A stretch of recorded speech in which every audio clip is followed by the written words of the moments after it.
Light during the darkest time. They just buried two of their boys within 10 months of one another, both with a rare, incurable genetic disease. 41 Action News reporter Lexi Suter shows us how the couple is now filling the seemingly unfillable void. This was Parker's side over here and Bryson's bed. When you walk into the home of Michael and Jennifer Stoltz, the reminders are everywhere. Most people, when they lose a child, they shut the bedroom door and they don't look at it for a year.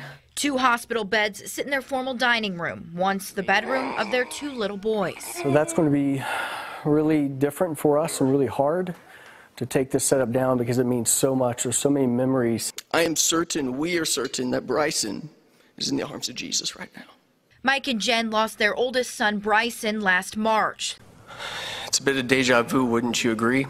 Then their middle child, Parker, in January. Right up until when Parker passed, we were still just trying to come to terms with our grieving for Bryson.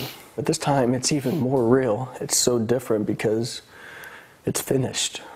A decade ago, the Stoltz family received an extremely rare diagnosis. Two of their three sons were suffering from Neimann-Pick type C, an incurable genetic disease affecting less than 100 people across the country. NPC is often referred to as childhood Alzheimer's. Mike and Jen were genetic carriers. They had no idea. She looked at me and she said, "You love on him and take him home and pray they don't die." From that moment on, it was a fight against time. NPC slowly strikes the child's brain before eventually the child loses all body functions. Good morning, Parker.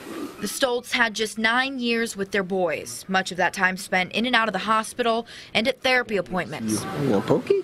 But above all, they savored every moment of their precious lives. Happy birthday, dear Bryson. Celebrating birthdays, holidays, and taking family trips. The bottom line is, it's nothing like you would ever imagine.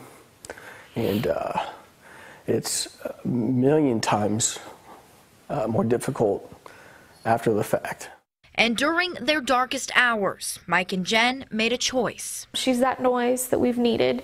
They're now the foster parents of two little girls. Fostering is kind of that way to fill the void of wanting more children. How was school today?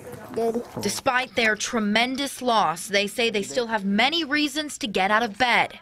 No one in their earthly body could handle some of this, but I think you're put in situations, first of all, to glorify Him, but also to help others. Rooted deeply in their faith and holding tightly to their moments with Bryson and Parker. Taking the boys' beds down tomorrow, you know, one of them is going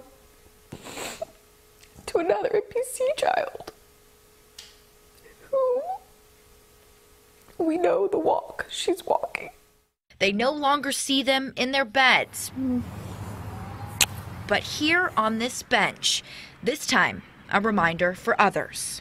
And you get up and you keep going and you're going, and that's exactly what we did with Bryson Parker, and that's what we're going to continue to do with our lives.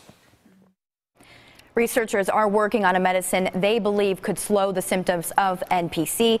The Stoltz are pushing for more awareness and research, of course, but Krista, because this disease only affects a number of people, it's very difficult to raise that kind of money. Oh, you can't even imagine. There will be people watching that want to help. What can they do? Well, we've posted a link on our website. There's several ways you can help, so head over there, kshb.com. Okay, thanks, Lexi.